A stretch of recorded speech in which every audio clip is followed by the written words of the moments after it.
말씀은 에스라 3장입니다. 에스라서 3장 1절부터 7절 말씀입니다.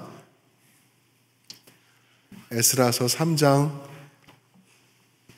1절부터 7절 말씀. 제 성경에는 713면에 있습니다. 에스라 3장입니다. 찾으셔서 3장 1절부터 7절 저와 한 절씩 교독하시겠습니다. 제가 먼저 1절 읽습니다. 이스라엘 자손이 각자의 성읍에 살았더니 7째 달에 이르러 일제히 예루살렘에 모인지라.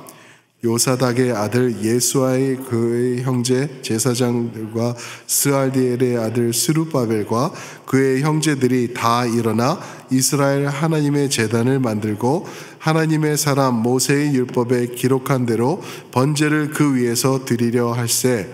무리가 모든 나라 백성을 두려워하여 제단을 그 터에 세우고 그 위에서 아침 저녁으로 여호와께 번제를 드리며 기록된 규례대로 초막절을 지켜 번제를 매일 정수대로 날마다 드리고 그 후에는 항상 드리는 번제와 초하루와 여호와의 모든 거룩한 절기의 번제와 사람이 여호와께 기쁘게 드리는 예물을 드리되 7째 달 초하루부터 비로소 여호와께 번제를 드렸으나 그때 여호와의 성전 지대는 미처 놓지 못한지. 함께 읽겠습니다. 이는 석수와 목수에게 돈을 주고 또 시돈 사람과 들어온 사람에게 먹을 것과 마실 것과 기름을 주고 바사 왕 고레스의 명령대로 백향목을 레바논에서 요빠 해변까지 운송하게 하였더라. 아멘. 지금 읽은 말씀을 가지고 하나님과 함께하는 자라는 제목으로 우리 성도님들과 은혜 나누기 원합니다. 이 세상은 하나님으로부터 돌아섰죠. 동의하시나요? 이 세상의 사람들은 하나님에게서부터 돌아섰습니다. 이미 오래전에 돌아섰죠. 그거는 당연한 것 같아요. 그런데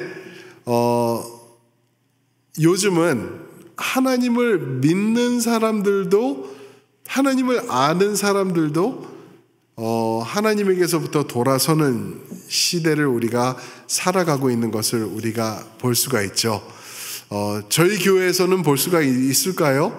아마 찾아보시면은 뭐 그렇게 어렵지 않게 보실 수 있을 것 같아요. 왜 그러냐면은 이 마지막 때가 되면은 그렇게 교배하면서 떠나가는 사람들이 수두룩할 거다, 많을 것이다 라고 말씀을 하시거든요. 그래서 정말 정신 차리지 않으면은요, 이 자리에 계신 여러분들과 저도 우리도 그냥 언제 어디서 하나님에게로부터 돌아설 수 있는지 우리가 장담할 수 없기 때문에 정말 정신을 차리고 깨어 있으라라는 그러한 성경 말씀이 있는 게 그런 이유인 거를 우리가 알 수 있죠. 그런데 이렇게 하나님에게서부터 돌아서는 하나님의 사람들이요, 오늘날 처음 생긴 게 아니더라고요. 하나님의 말씀을 보니까 오늘 이제 지난 며칠간 에스라서를 묵상해 오고 계시죠. 근데 에스라서를 보면은 많은 사람들이, 하나님을 알던 사람들이 이미 그 예전에 하나님에게서부터 돌아섰고, 그렇기 때문에 이 에스라가 쓰여진 이유 중에 하나죠.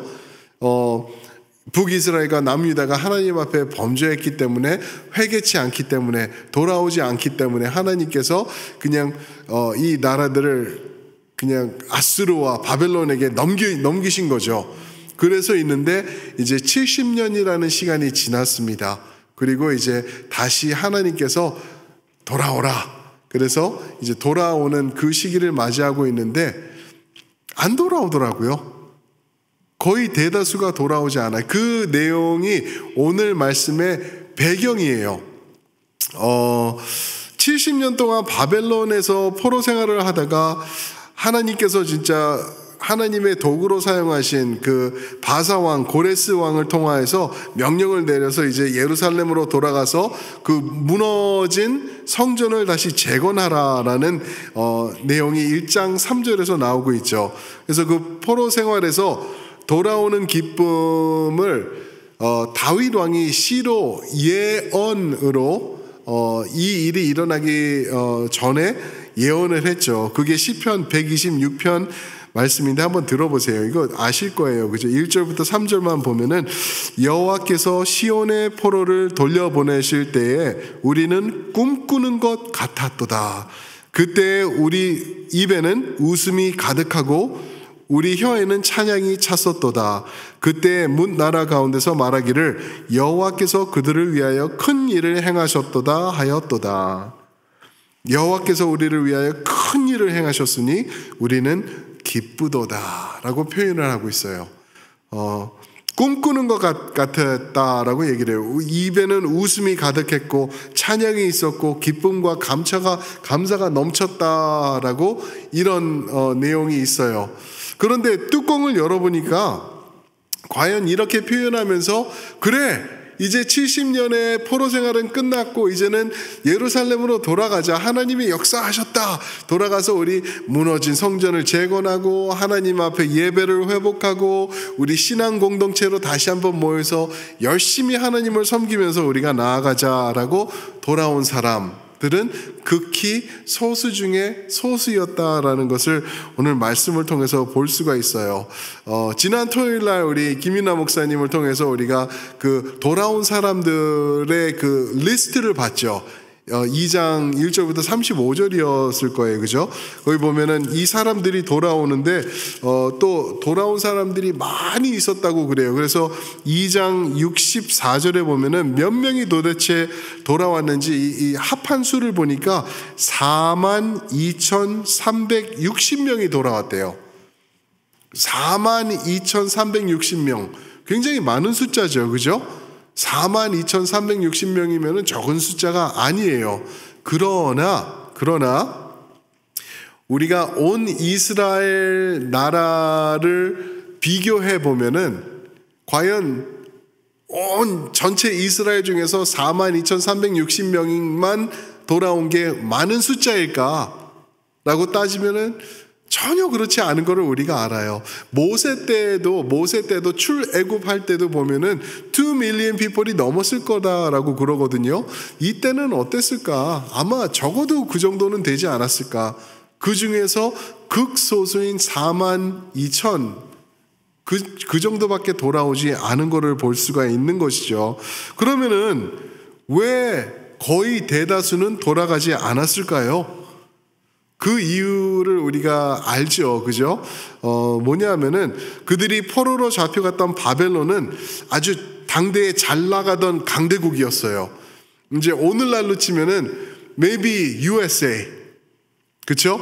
미국 가면은 뭐 아름다운 나라, 미국 좋은 나라, 햄버거, 고기 싸고 뭐 없는 거 없고 다 편하고 살기 좋은 나라. 그런 데가 이들이 끌려갔던 바벨론이라는 곳이었죠. 최고의 문명을 자랑하던 아주 살기 좋은 나라였어요. 거기다가요, 이 포로들을 이스라엘 백성들을 잡아왔을 때 이들을 노예 삼으면서 애굽이 그들을 때리면서 못살게 굴고 그랬던 것처럼 하지 않았어요. 이 사람들이 와가지고 편하게 그냥 그 나라의 일원이 돼서 돈도 벌고 잡도 갖고 또 열심히 일하면은 위치도 올라가고 또 왕궁에서도 일하는 왕을 위해서도 일하는 그러한 일들도 많이 있었어요. 그 중에 하나가 다니엘이죠. 그죠? 이렇게 그냥 잘 나가는 일, 편해지는 일, 이런 일들도 많이 있었던 거죠. 그렇게 이제 예레미야서 25장 12절을 보니까 하나님이 예레미야를 통해서 그 말씀하신 게 70년이에요. 70년. 포로 생활 70년 후에 너희가 돌아올 거다. 70년이면은 몇 세대인가 보니까 누구 말을 듣냐에 따라서 다르지만 어떤 사람들은 20년이 한 세대라고 보기도 하고 25년이 한 세대로 보기도 해요. 그러니까 보면은 70년 동안 25년으로 적어도 3세대가 지금 지난 거죠. 3세대가 이 바벨론에서 이스라엘 백성들이 살아온 거예요. 돌아가기 싫었을 수도 있을 것 같아요. 여러분, 이게 우리가 이렇게 생각해 볼 수 있을 것 같아요. 그죠? 저는 이제 내가 미국에서 산 지가 얼마 됐지? 생각해 보니까 한국에서 산 것보다 거의 4배가 많더라고요. 3배인가? 3배, 4배가 많아요. 4배가. 40년이 넘었어요. 그런데 저보고 이제 누가 얘기를 하는 거예요. 김성수 목사, 대한민국을 위해서 조국으로 돌아갈 마음 없겠어? 조국으로 돌아가서 대한민국에 열심히 대한민국을 위해서 헌신하면서 살고 싶지 않소? 우리 갑시다. 그러면은 Really? 나 한국말도 잘 못하는데 한국 버스 타면은 어디로 종점이 이런 것도 모르고 지하철도 모르고 한국에 아무것도 모르고 그 뭐예요? 주민등록증도 없는 사람인데 내가 거기를 가서 뭐를 어떻게 삽니까? 그럴 것 같아요. 아니 저는 1.5세로 여기서 어렸을 때 와서 그렇다고 그러더라도 여러분들은 어떠세요? 저만큼 미국에서 사셨잖아요. 그죠? 그리고 여기에 이제 자리도 잡으시고 집도 사시고 비즈니스도 있으시고 자녀들이 여기저기서 크고 있고 손주들도 봤는데 여러분 대한민국으로 돌아가시오. 그러면 돌아가겠어 할 사람이 분명히 여기서 몇 분이나 계실까요? 계시면 한번 손 들어보세요. 장로님 한 분, 김효순 장로님, 야 상장 드려야 돼 진짜 장로님. 한 분 돌아가시면 한 분 그렇게 많은 분 아니에요. 그렇죠? 그 똑같은 이유가 여기 있는 것 같아요. 이 42,630명 이만큼은 돌아왔는데 거의 대다수는 바벨론에 이제 유스가 된 거예요. 거기 말을 배웠고 거기에 문화를 익혔고 친구들도 새겼고 집에도 살고 모든 게 거기다 새로이 뿌리를 받고 그리고 넉넉했어요. 좋았어요. 누릴 수 있는 게 많이 있었어요. 그럴 때 내 자신을 뽑아가지고 다시 허물어진 예루살렘으로 돌아간다? 그 돌아가는 이유는 무너져버린 성전을 재건하려고 돌아간다? 굳이 그쵸? 이미 하나님에 대한 신앙은 없었던 난데 그래서 여기 와서 살게 됐는데 살아보니까 옛날보다 더 좋은데 안 돌아간다는 거죠. 그런데 하나님의 역사는 기가 막히죠. 항상 하나님의 일하실 때는요 하나님의 사람을 항상 준비해 놓으시더라고요. 준비해 놓으시고 우리 장로님 같이 어떤 사람이 있냐면 스룹바벨이라는 사람이 나와요. 스룹바벨은 이 사람이 누구냐 하면은 1장 8절에 보니까 총독이었대요. 이스라엘 사람들의 총독이었다고 그래요. 거기에 으뜸 가는 지도자인 거죠. 근데 거기서 스탑이 아니라 하나님의 기가 막힌 역사의 연결됨을 보니까 예수님의 족보에 들어있는 사람이더라고요. 그래서 마태복음 1장 12절 1장에 보면은 예수님의 족보가 쫙 나오지 않습니까? 거기에 12절에 보면은 이 스룹바벨이 나오는데 제가 읽어드릴게요. 바벨론으로 사로잡혀 간 후에 여고냐는 스알디엘을 낳고 스알디엘은 스룹바벨을 낳고 무슨 말이죠? 바벨론 3세대예요. 이 스룹바벨이 바벨론 3세대. 그래서 바벨론에서 나가지고 이름도 스룹바벨이에요. 그 이름의 뜻이 뭐냐면 바벨론에서 났다 그런 뜻이래요. 그래서 바벨론 사람 그런 의미를 갖고 있는 이름을 갖고 있는 이 스룹바벨인데 하나님께서 이 고레스 왕을 통하여서 이제는 보내자 이스라엘 사람들이여 다들 돌아가서 너희 나라를 너희 하나님을 위하여 성전을 재건하라 그랬을 때 제일 먼저 손들고 제일 먼저 앞장선 사람이 스룹바벨이에요. 3대가 지났는데도 아직도 하나님을 사랑하는 그 귀한 마음을 갖고 있었던 사람이 스룹바벨. 그죠? 그래서 그의 이름이 제일 먼저 나와요. 2장 2절에 보니까 돌아온 자들 중에서 그의 이름이 제일 먼저 일어나고 자기가 이끌고 이 사람들을 데리고 오는 이제 장면이 나와 있는 거죠. 부와 명예, 삶의 터전 그리고 삶의 안락함을 버리고 폐허가 된 예루살렘을 향해 떠난다는 것. 과연 쉽지는 않았을 텐데 바벨론 3세대 이 사람은 예루살렘에 보면 어떻게 보면 예루살렘보다 바벨론에 더 젖어 있고 여기가 더 집 같은 곳인데 하나님을 기억함으로써 하나님과 함께 한다는 그 신앙을 가지고 있기 때문에 돌아가기 시작한 거죠. 자, 그래서 이제 스룹바벨이 사람들을 데리고 이제 이끌고 앞장서서 돌아가기 시작했습니다. 그렇게 돼서 이제 예루살렘에 들어왔어요. 들어와서 각자 고을, 이제 스룹바벨이 뭐 그랬겠죠. 이제 너희 누구 집안은 저쪽이지 동쪽에서 저 옆쪽으로 그 강가 옆이었지 우리 조상은 여기다 하면서 아마 자기 그 본적으로 돌아갔을 거예요. 그죠?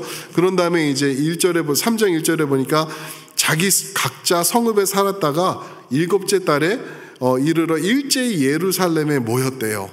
그래서 이제 시작을 하는 거예요. 이 역사적인 재건과 여기서 하나님께 예배드리는 작업을 시작하는데 여러분들 어떻게 생각하세요? 이렇게 모든 것을 포기하면서 하나님의 일을 위해서 앞장서서 돌아오고 하나님의 영광을 위해서 일하는 사람에게는 하나님께서 이렇게 좀 길을 좀 열어주실 것 같지 않나요? 그렇죠? 당연히 그래야지. 하나님도 그렇죠? 하나님도 그게 있으시면은 눈치가 있으시면은 좀 그렇게 해주시고 잘 되게 해주시고 그래야 되는 거 아닌가요? 그런데 우리가 성경을 보면은 하나님의 일하는 사람들이 항상 매맞고 터지고 감옥 들어가고 죽임당하고 그러더라고요. 하나님과 함께 하는데도 그래요. 이상하죠? 근데 이 사람들도 거의 비슷했어요. 여기 3장 3절 말씀 보면은 이런 말씀이 있죠. 무리가 모든 나라 백성을 두려워하였다라고 그렇게 말하고 있어요. 여기서 두려워하여 제단을 그 터에 세우고 그 위에서 저녁으로 예배를 드리고 그랬다는데 올바른 번역은 무리가 모든 나라 백성을 두려워하여가 아니라 무리가 모든 나라 백성을 두려워하였지만 그게 좀 더 정확한 표현이라고 그러더라고요. 영어로 보면 despite 그러고 있어요. despite 두려움이 있었지만 despite of their fear 그러면서 이렇게 했다라고 말을 하고 있는 것이죠. 두려움이 있었다는 거예요. 무슨 두려움이 있었을까? 이웃 사람들 그리고 예루살렘으로 돌아와서 보니까 예루살렘에 이미 자리 잡고 살아가는 또 다른 사람들이 있었던 거예요. 눈치가 보였겠죠. 왕의 백으로 이제 와가지고 이제 재건을 하려고 그러고 막 제사 드리고 예배 드린다고 시끌시끌하고 그러니까 거기 있던 사람들이 눈초리가 있었을 거예요. 별로 좋지 않았을, 달갑지 않았을 거라는 거죠. 그런 두려움이 있었다라는 것을 말하고 있어요. 근데 이게 에스라서에서만 그런 게 아니라 저기 느헤미야서에서도 그랬죠. 그죠? 그 도비야 같은 사람, 산발락 같은 사람들이 이렇게 계속 협박하고 너 일로 와, 우리랑 얘기하자, 우리도 같이 도울게 그러면서 죽이려고 그러고 이런 일들이 하나님의 역사를 할 때 항상 방해하는 세력은 있더라고요. 그래서 우리가 하나 깨닫는 거는 뭐냐면은요, 하나님을 일을 하실 때 방해 세력이 있다, 힘든 일들이 있다 그러면은 내가 제대로 가고 있나 보다라고 생각하시면 될 것 같아요.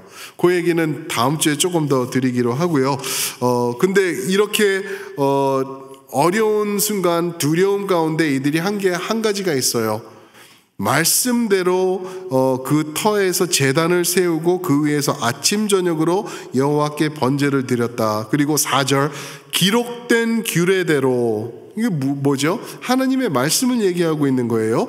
기록된 규례대로 초막절을 지켜 번제를 매일 정수대로 날마다 드리고 그 후에는 항상 드리는 번제와 초하루와 여호와께 모든 거룩한 절기의 번제와 사람이 여호와께 드리는 기쁘게 드리는 예물을 드리되, 그죠? 말씀대로 기록된 대로 이들이 제사를 시작한 거예요. 아직 성전은 만들어지지 않았지만 제사를 먼저 시작했던 거예요. 하나님 앞에 예배를 먼저 다시 한번 회복하는 거죠. 예배를 회복하면서 나아가는 이들의 모습을 볼 수 있는 것이죠. 배울 점은 간단하죠.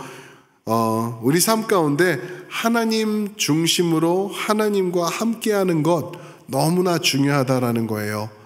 많은 사람들이 하나님을 떠나는 일들이 마지막 세대에는 많을 거라고 그랬어요. 그런데 해 아래 새 것이 없다라는 말씀을 아시듯이 이게 오늘 지금 2023년 12월에 일어나는 일이 아니라 예전부터 있었던 일이에요. 똑같은 배교하는 일들이 그때도 있었고 지금도 지속되고 있어요. 근데 세상이 하나님에게서부터 등을 돌리는 건 당연한 건데 믿는 사람들이 그런다니까요. 하나님을 알아요. 하나님을 알고 하나님도 경외할 줄도 알고 다 아는데 이 세상이 너무 편한 거예요. 하나님만 따르면서 살다가는 내가 손해볼 것 같고 하나님 의지하다가는 이 세상에서 바보 취급당하고 망신당하고 누리지도 못하고 이러다가 그냥 흐지부지 되고 없어질 것 같은 그러한 두려움이 있어서 자꾸만 하나님을 떠나는 그러한 사람들이 가면 갈수록 늘어나는 것을 우리가 볼 수 있는 것이죠. 그럴 때 우리가 해야 될 것은요, 흔들리기 때문에 그죠? 이런 유혹이 오고 나도 우리 누구누구를 보니까 저 사람은 조금 저렇게 하니까 더 잘 되는 것 같은데 나도 좀 저렇게 해볼까? 나도 하나님 버리지는 않지만 이것도 붙잡으면 안 될까?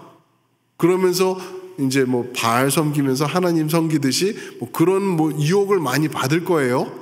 그럴 때 우리가 해야 될 것은 말씀 앞으로 나가는 거예요. 흔들리잖아요, 우리가. 흔들리기 때문에 흔들리지 않는 변함없는 완전하신 말씀, 그 말씀 위로 우리가 나아가는 것, 우리에게 필요한 신앙의 모습인 줄 믿습니다. 아멘. 말씀이 그래서 중요한 거예요.